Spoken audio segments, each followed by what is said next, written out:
Welcome to you, wherever you may be, and whatever time of day it is in your part of the world.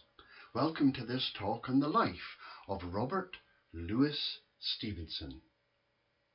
And where better to start than with this quotation? The speaker buries his meaning. It's for the hearer to dig it up again, and all speech, written or spoken, is in a dead language until it finds a willing and prepared hearer. I hope today you're a willing and prepared hearer. In this presentation, we'll look at the travels that Stevenson made, his health, and other ephemera. After a short introduction, we'll consider the travels that he made, the health hazards to which he was exposed, health issues specific to Stevenson, speculate on reasons for his travels, and explore any travel or life philosophy from the writings. Here he writes, "For my part, I travel not to go anywhere, but to go. I travel for travel's sake. The great affair is to move." Little did Stevenson could he have realised the following century that the package tours would develop. And just 50 years later, the advent of passenger air travel. And this is reflected in the huge growth of travel in this recent period of over 65 years. International tourists and air travellers dramatically increasing by a factor of 46, UK visits abroad 39-fold, and indeed beyond Europe by a factor of 140. So what about Stevenson's travels? Well, he certainly got around over 6 European countries. He crossed the USA twice, and extensive travels to islands in the South Pacific, many of which I had to look to the atlas to find out where they were. He visited New Zealand twice and Australia 3 times. Overall, he visited more than 40 Pacific islands, which he described the hot and healthy islands. This is the journey he undertook, canoeing from Antwerp to Pontoise, just outside Paris, his inspiration for writing An Inland Voyage. This the journey he undertook from Le Monastier to Saint-Jean-du-Gard, and his inspiration trekking with the donkey, for Travels with a Donkey. And indeed, on account of the numerous travels within the European countries, the European network has officially accredited a cultural route named in the footsteps of Robert Louis Stevenson, in recognition of the linkages between all these countries and Stevenson and his travels. Here is his route traversing the United States on 2 occasions, and the myriad of journeys he made in the South Pacific.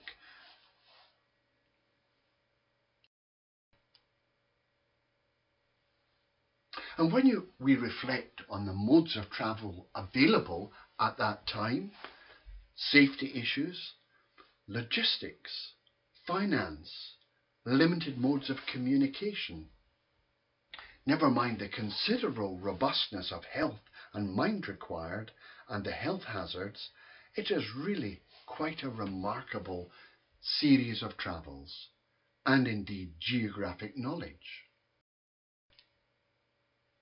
Well, here Stevenson writes, I am told there are people who do not care for maps, and I find that hard to believe. So indeed, he did have an interest in maps and would be checking out where he was going. What about health hazards that he would be exposed to on account of travel?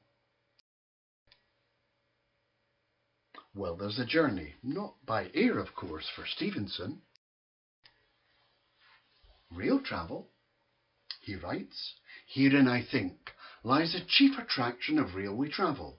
The speed is so easy, and the train disturbs so little the scenes through which it takes us, that our heart becomes full of the placidity and stillness of the country. All these, by the grace of railway travel, are brought to the very door of the modern painter. And indeed, reading Stevenson's travel writings, he's painting in words what he sees going past the window on his journeys.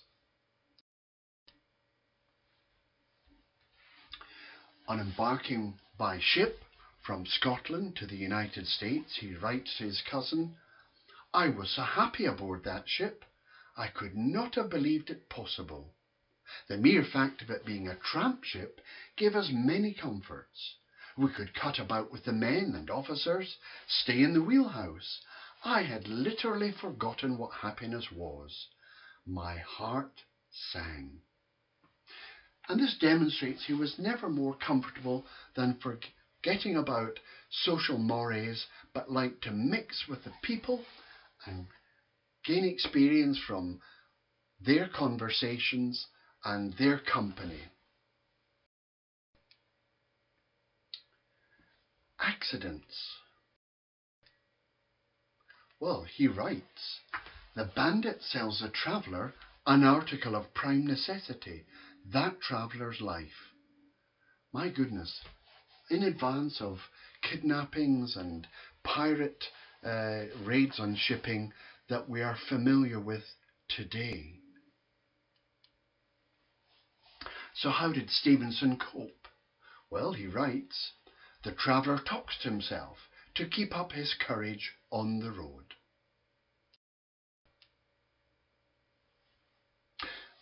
But illness associated with travel is not new.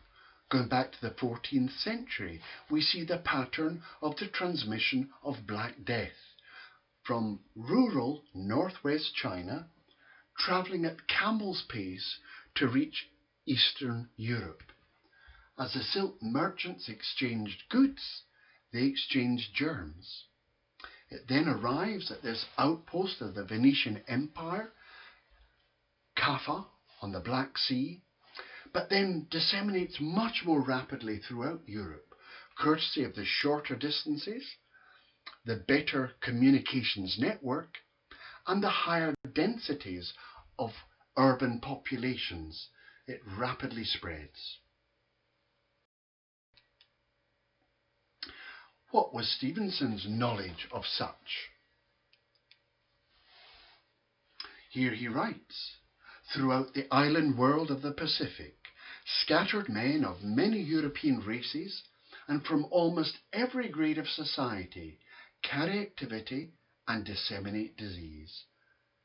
He certainly knew that the traveller could transmit disease. By way of comparison, around the same era, pre-1900, a study of Scottish Presbyterian missionaries revealed that some 48% of them had to interrupt their missionary service, almost a quarter due to illness, 17% on account of death, and 4% due to family illness. So there certainly was a health hazard for people travelling abroad in those days. The higher risk factors identified, and in common with Stevenson, were the period of travel, the tropical climate. What about medical knowledge? Well, Stevenson demonstrates some medical knowledge and insight. He writes back to his old family doctor in Bournemouth, I find I can almost immediately fight off a cold with liquid extract of coca, 2, or if obstinate, 3 teaspoonfuls in the day for 1 to 5 days sees the cold generally to the door. So he had his own insight on cures, although of course cocaine would not be something that we would be prescribed today to take for a common cold. When travelling with the donkey in southwest France, he's going through the Cevennes. He arrives at the farmhouse he's going to stay the night. Hot, tired, reaches across the kitchen table, and what happens? The good wife was horror-stricken to see me drink over a pint of uncreamed milk.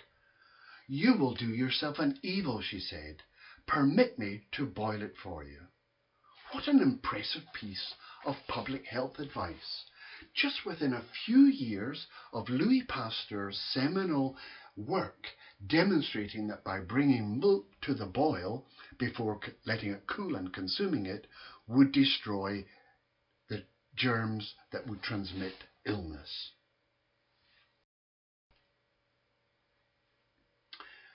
What about specific health issues relating to Stevenson? Well, like the modern day traveller, all these locational or environmental factors would be an issue, from climate to sunlight, local hygiene, insects carrying disease, pollution, pathogens, and personal safety.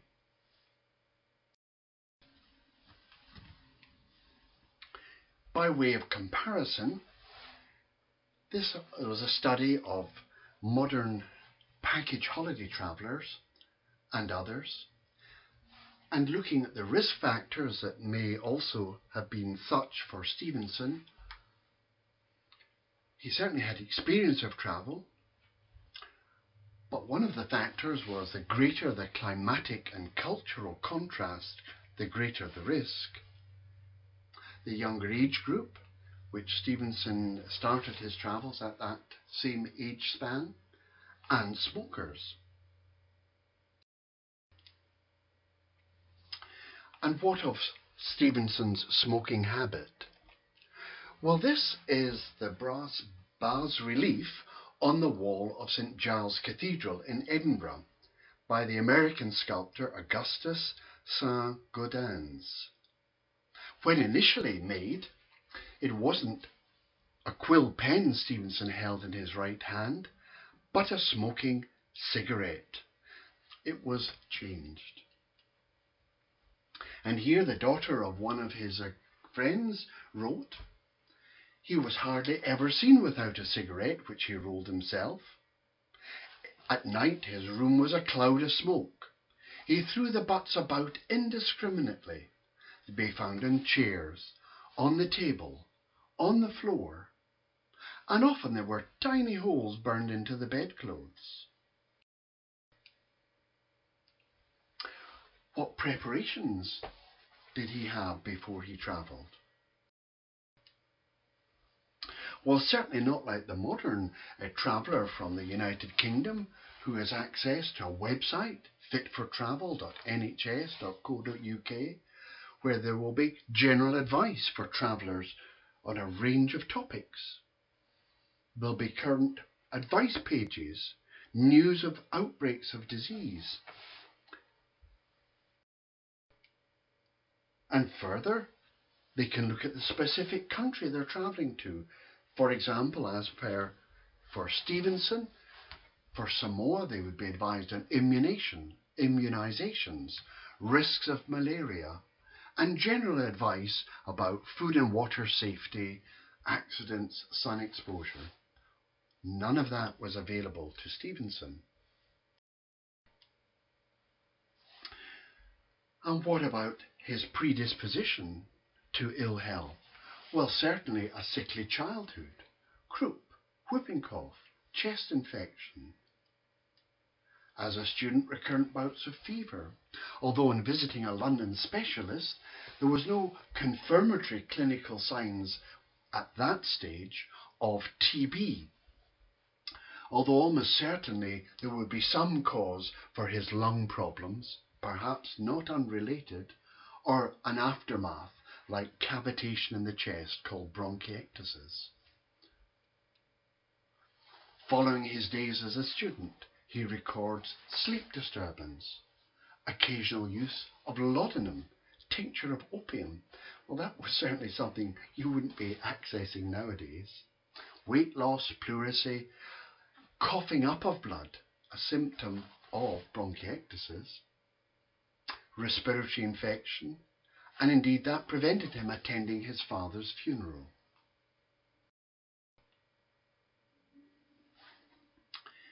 Looking specifically at TB, it could never be definitively proved, nor indeed was there any imperative to disprove a diagnosis of TB. And it's what Stevenson himself believed, his family and Fanny. He made repeated visits to health resorts, sanatoria, specifically designed to improve the health of patients with TB, and he felt a lot the better. It would also be the case with anyone suffering from bronchiectasis. And interestingly, there were actually financial and publicity gains in treating Stevenson for a well-recognized chronic medical condition like TB. After attending a sanatorium and staying there over the winter in upstate New York, Stevenson wrote in the New York Evening Post and extolled the virtues of the Adirondack cottages for the treatment of pulmonary diseases. A very good advert.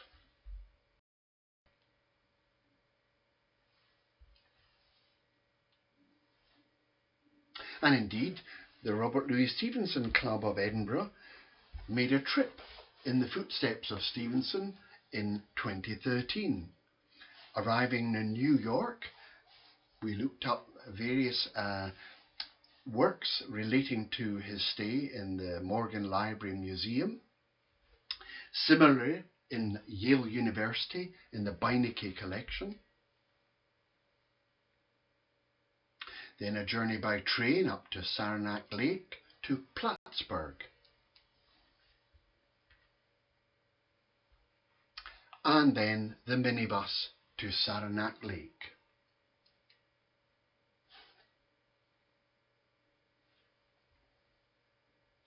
We journeyed back by coach to Boston, had a look at associated literature at Harvard University's Houghton Library, and then home.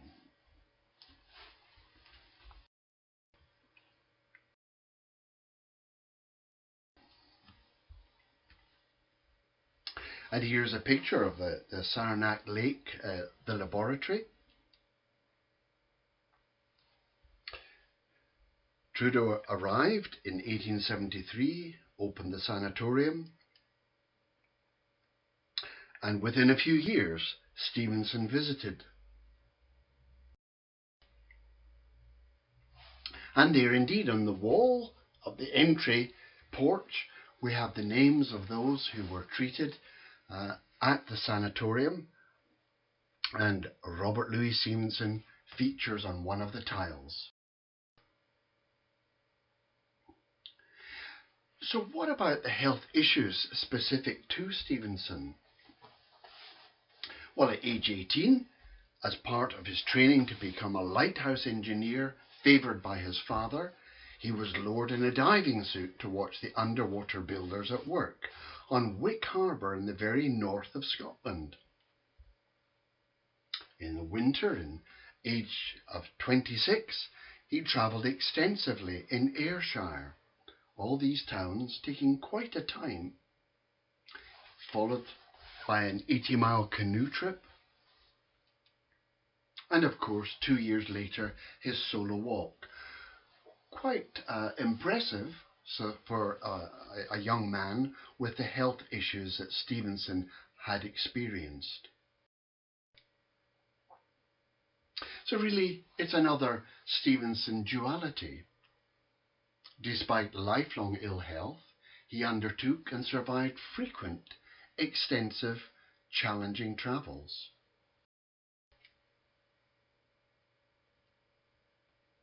Here he writes back, "But I'm not sure my incapacity to work is wholly due to illness. I believe the morphine I've been taking for my bray may have a hand in it. It moderates the bray, but I think so's up the donkey." So he certainly had insight on how the use of morphine impacted his mental state of mind. And it's interesting to reflect that the following year he completed writing The Strange Case of Dr. Jekyll and Mr. Hyde. He then tore it up and rewrote it in a 5-day frenzy. Was he under the influence of morphine at that time? Who knows?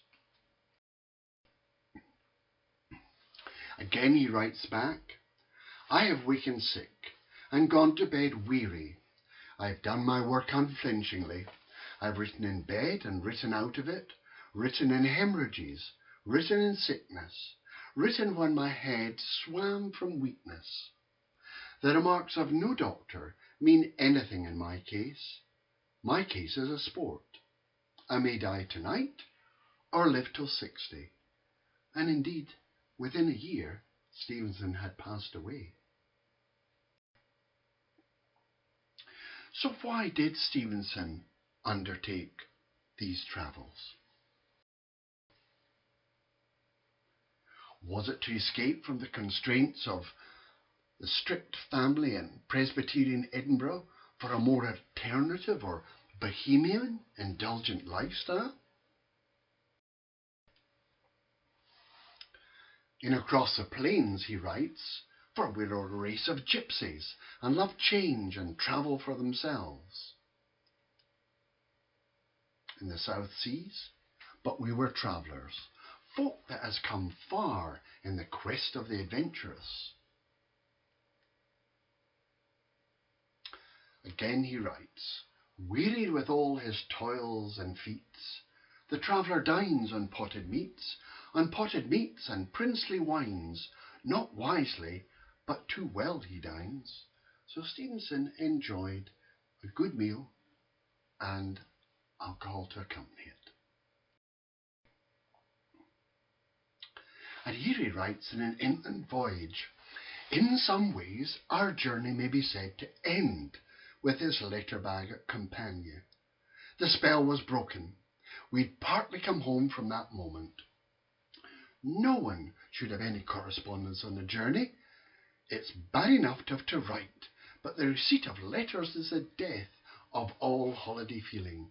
I don't think he wrote too many postcards back home. And what indeed would he have said about the contemporary usage of the mobile phone? Did he travel for health benefits? Well, I think there's no question of that, going to the various sanatoria. But here he writes about his grandfather, minister in Collington. "He sought health in his youth in the Isle of Wight. I have sought it in both hemispheres, but whereas he found and kept it, I am still in the quest." Again he writes back, "In the South Seas I have health, strength. I can walk and ride and be out of doors and do my work without distress. There are great temptations, on the other hand, to go home." So a hint of homesickness. "My feeling for my friends at homes has pulled me hard. But can you wonder if the hope of some snatch of a man's life after all these years in the sick room tempted me extremely?" He was anxious and concerned to travel home and perhaps succumb to ill health. Did he travel for literary creation or inspiration?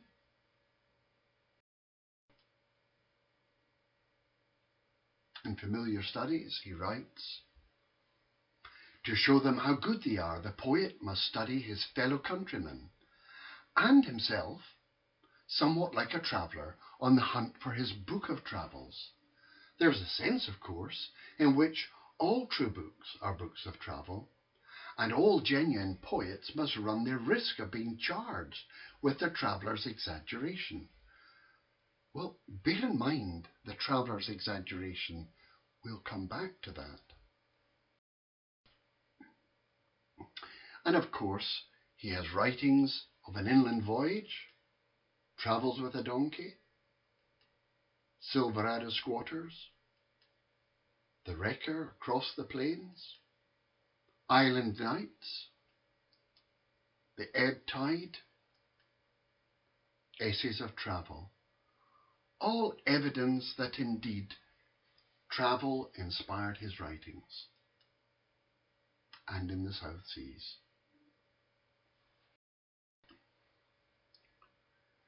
Did he travel to seek more clement weather? Well, here he writes back in Edinburgh Picturesque Notes. Remember, I mentioned traveller's exaggeration?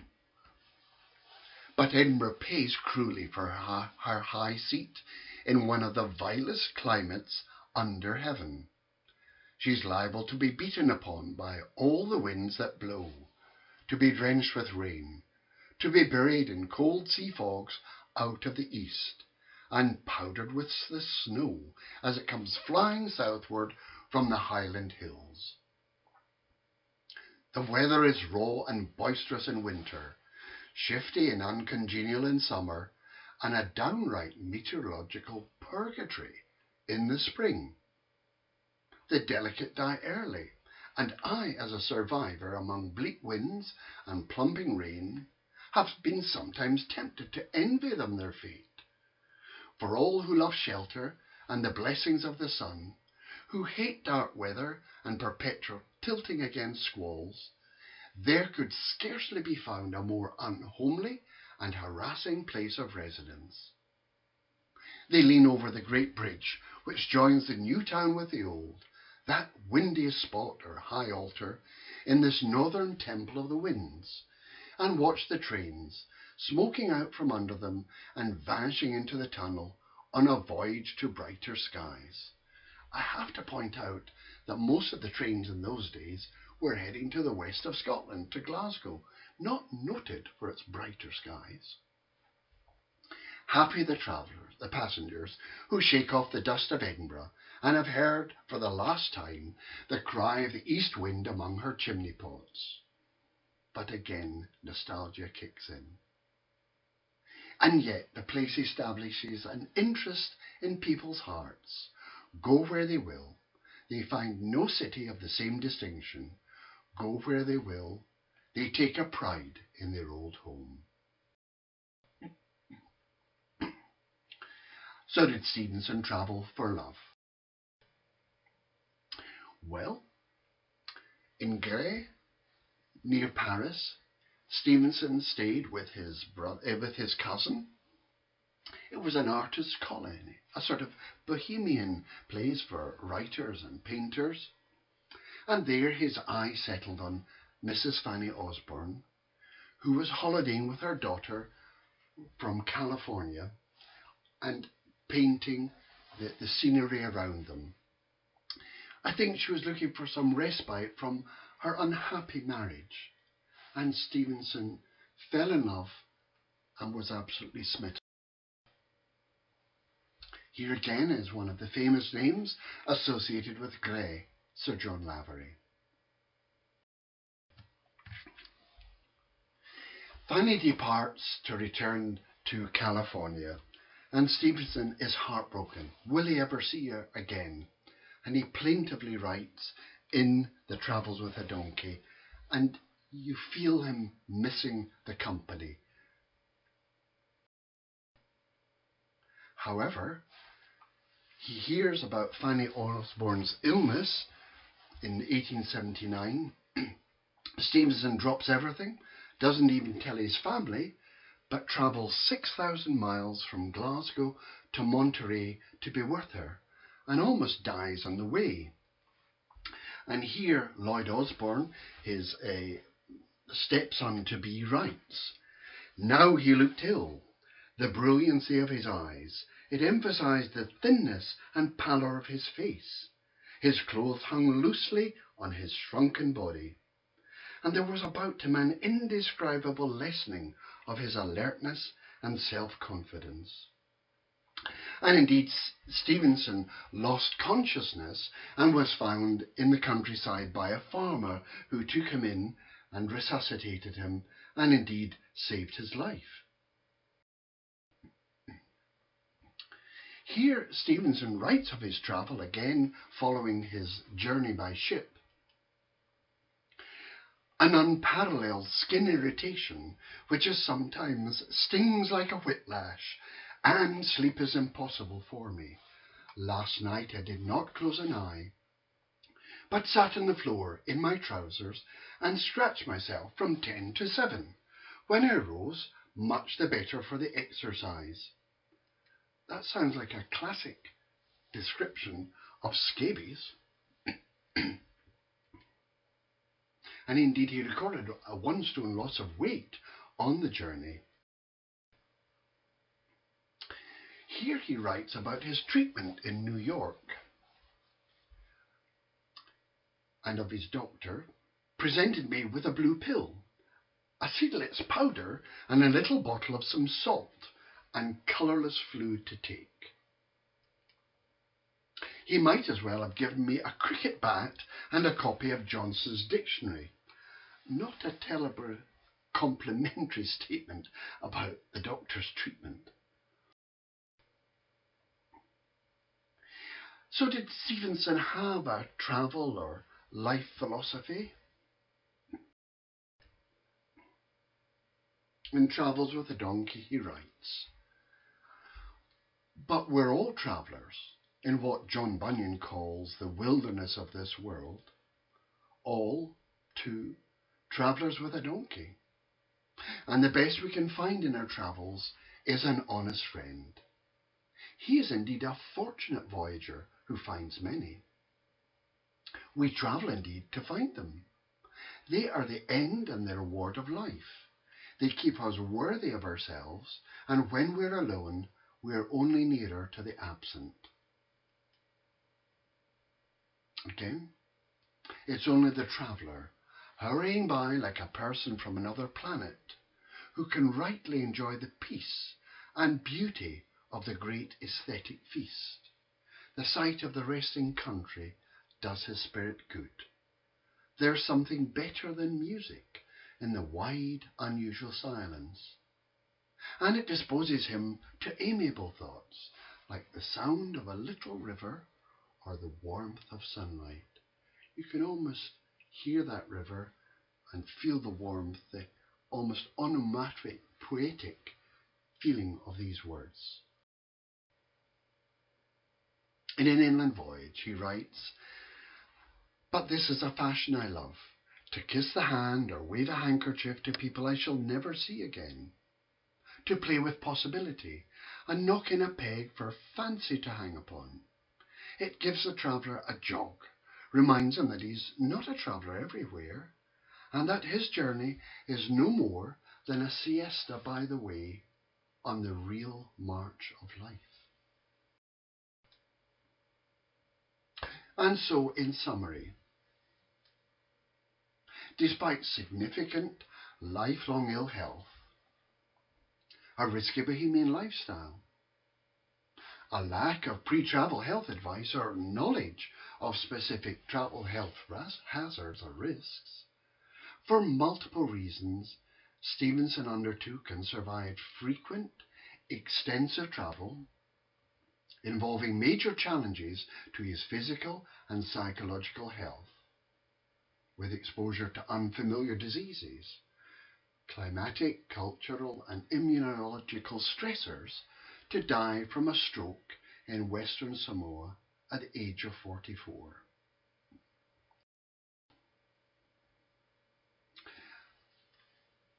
And here, at the site of his grave, and inscribed on the side his words, Under the wide and starry sky, dig the grave and let me lie.